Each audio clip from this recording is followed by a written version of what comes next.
우리 인생살에 있어서 우리가 알 수 있는 것은 하나님이 하실 일과 사람이 할 일이 있다는 것입니다.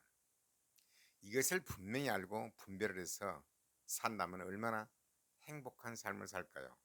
진정한 자유함을 누릴 것입니다. 전도서 11장 5절에 6절을 보면요, 바람의 길이 어떠함과 아이벤 자의 태에서 뼈가 어떻게 자라는 것을 네가 알지 못한 같이 만사를 성취하시는 하나님의 일을 네가 알지 못하느니라. 여러분, 바람의 길을 알 수가 있습니까? 아이벤자의 태에서 뼈가 어떻게 자라는 것을 알 수가 있습니까? 누가 주관합니까? 우리 하나님이 주관하십니다. 네가 알지 못한 같이 만사를 성취하시는 하나님의 일을 네가 알지 못하느니라. 너는 아침에 씨를 뿌리고 저녁에도 손을 거두지 말라. 이것이 잘 될런지 저것이 잘 될런지 혹 둘이 다 잘 될런지 알지 못하느니라. 아침에 씨를 뿌리고 저녁에도 손을 거두지 말라. 이 말은요, 씨를 뿌렸으면 끝까지 열매 맺힐 때까지 보살펴라는 것입니다. 물을 주고 김을 매고 우리가 모든 할 일이 시작을 했으면 이것을 끝까지 정성을 다해서 해라는 말입니다. 왜? 이것이 잘 될런지 저것이 잘 될런지 혹 둘이 다 잘 될런지 알지 못합니다. 알지 못합니다. 어떤 것이 잘 될지 알지 못합니다. 우리가 할 일은요, 최선을 다하는 것입니다. 아침에 씨를 뿌리고 손을 저녁에 거두지 않는다는 것은 열매 맺어 끝날 때까지 최선을 다하는 것입니다.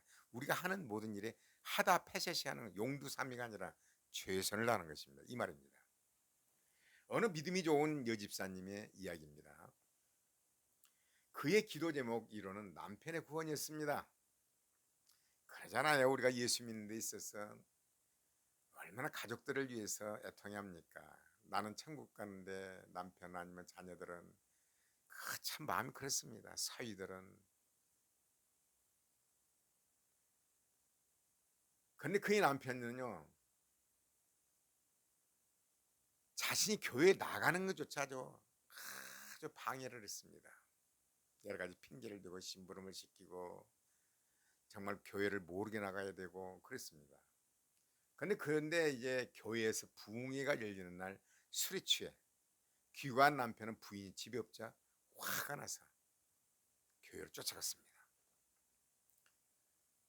집에 오니까 부인이었거든요. 술은 많이 먹었고 화가 나서 교회를 쫓아갔습니다. 남편은 통성기도 때 예배당이 어두워진 틈을 타, 통성기도 때 우리가 보통 불을 끄잖아요, 어둡게. 틈을 타 부인의 머리채를 휘어잡고 그 예배당 밖으로 끌고 나왔습니다. 그는 부인을 패대기 치고 말고 때렸습니다. 패대기 치고 그냥 발로 받고. 부인은 사람 살려 소리를 일렀습니다. 그런데 그 목소리를 들으니까 부인의 목소리가 아닙니다. 자세히 보니 자기 부인이 아니라 경찰서장 부인을 끌고 나왔던 것입니다. 남편은 무릎을 꿇고 싹싹 빌었습니다. 그러자 경찰서장 부인은요, 이렇게 말했습니다. 앞으로 교회에 나오면 용서해주고 그렇지 않으면 남편에게 말해서 유치장에 가둘 테니 선택하세요. 그래서 남편은 살아야잖아요. 아이고 사모님, 내일부터 당장 교회 나오겠습니다. 그 남편도 교회 나오게 됐고 집사까지 됐답니다. 남편 구원을 위해서 기도한 여집사의 기도 응답이 전혀 생각지도 않은 방법으로 이루어졌습니다. 낙심치 말고 기도하면 하나님이 반드시 응답하신다는 거죠. 기도다가 말아버리면 안 됩니다. 저도 장모님을 위해서 기도를 했습니다. 장모님은요, 예수 믿고 천국 가라면요, 놔두소, 내가 지옥 가면 어떤가 하고 반대를 했습니다. 왜냐하면 자기 딸을 고생시킨다고요. 근데 어느 날 이제 제가 지하교회 교회개척 지하교회에 있을 때 다니러 왔습니다. 다니러 와서 예배를 드렸는데 찬송 중에 회개가 터졌습니다. 눈물 콧물 얼굴에 얼굴에 휴지 조각이 막 터졌던. 그래서 야, 이거 사위가 불쌍해서 저러나 그랬습니다. 아닙니다. 성령께서 회개를 시킨 것입니다. 철저하게 회개를 돼요. 그렇게 미워했던 사람에게 잘못했다고 그러고 딸이 됐건 며느리가 됐건 철저하게 말을 하고 그러더라고요. 그러더니 찬송 중에 천국에 가셨습니다. 그 후에 참 기도응답. 저는 솔직히 포기하려고 그랬어요. 전 하나님께서 택한 백성이 아닌가 보다 그랬습니다. 그래서 지금도 가끔 그 생각을 합니다. 하나님의 기도응답은요 참 희한하게 하시더라고요. 우리가 이 시간은 뭐예요? 이것이 잘 될런지 저것이 잘 될런지 알지 못하니까 아침에 씨를 뿌리고 저녁에 손을 거두지 말라. 일단 최선을 다하라는 것입니다. 우리나라 속담에 그런 말이 있잖아요. 못생긴 나무가 산을 지킨다고. 내가 잘 아신 분이 있습니다. 아들이 둘 있는데 큰아들은 이제 큰아들이고 또 잘생기도 키도 크고 잘 가르쳤습니다. 대학을 마치게 했고 재산도 많이 였습니다. 근데 하는 것마다 안 되더라고요. 망했습니다. 둘째 아들은 상고를 나왔습니다. 그 후에 대학을 법대를 나오게 되고 대기업에 취직을 했고 아주 잘 됐습니다. 둘째 아들은 재산도 안 줬어요. 그래 가만히 그걸 생각하면서 그런 생각을 합니다. 이 성경 말씀대로 아침에 씨를 뿌리고 저녁에도 손을 거두지 말라. 자녀가 태어났으면은 이 자녀 저 자녀를 것이 혹 둘이 다 잘 될런지 이것이 잘 될런지 저것이 잘 될런지 모르니까 최선을 다해서 길러야 된다는 것입니다. 우리는 기도를 합니다. 그러나 그 기도응답이 어떻게 이룰지는 모릅니다. 정말 우리가 알잖아요. 여러분 신앙생활은 잘 알지 않습니까? 요셉은 이제 감옥에서 술장관에게 부탁을 합니다. 술장관은 어때요? 바로왕에게 술을 따라주면서 친구입니다. 대화합니다. 하나님께서 술장관 복직된다는 것을 가르쳐 주셨고 부탁을 했습니다. 그러나 술장관 잊어버렸잖아요.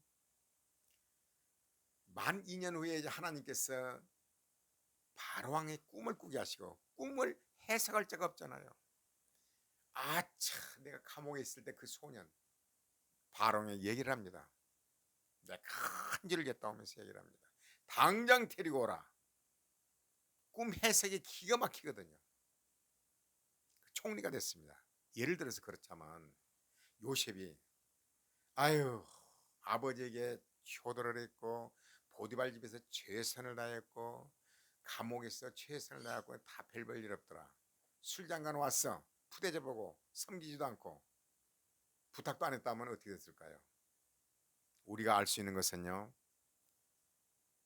아침에 씨를 뿌리고 저녁에 거두지 말라. 우리에게 주어진 모든 일에 하나하나 최선을 다하는 것입니다. 하나님이 하신 것은 완벽합니다. 공중에 나는 새들, 들의 풀들, 모든 동식물들, 바다의 어족들 보십시오. 완벽하게 지으십니다. 하나하나도 완벽하게 지으십니다. 하나님을 닮은 사람들은요, 한 가지를 해도 최선을 다해서 완벽하게 해야 됩니다. 작은 거 하나가 인생을 망칩니다.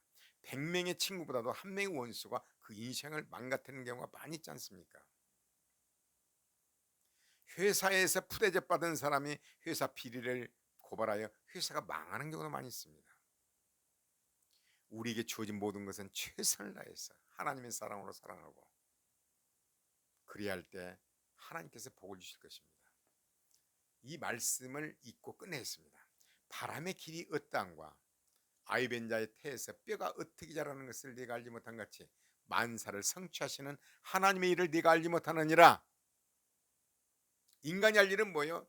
주어진 일에 최선을 다하는 것입니다. 작은 일에도 성취는 하나님께 있다는 거죠.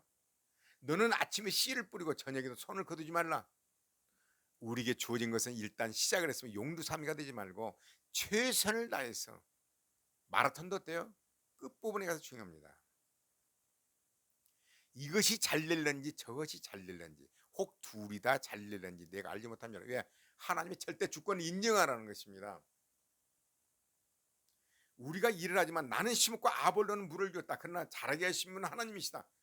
신앙을 성장하게 하신 분은 하나님이시다. 목사님들은 설교를 합니다. 그러나 그 신앙 성장은요, 성령의 역사로 하나님께서 키우십니다. 목사가 키우는 거 아니에요. 그러나 목사는 또 최선을 다하는 것입니다.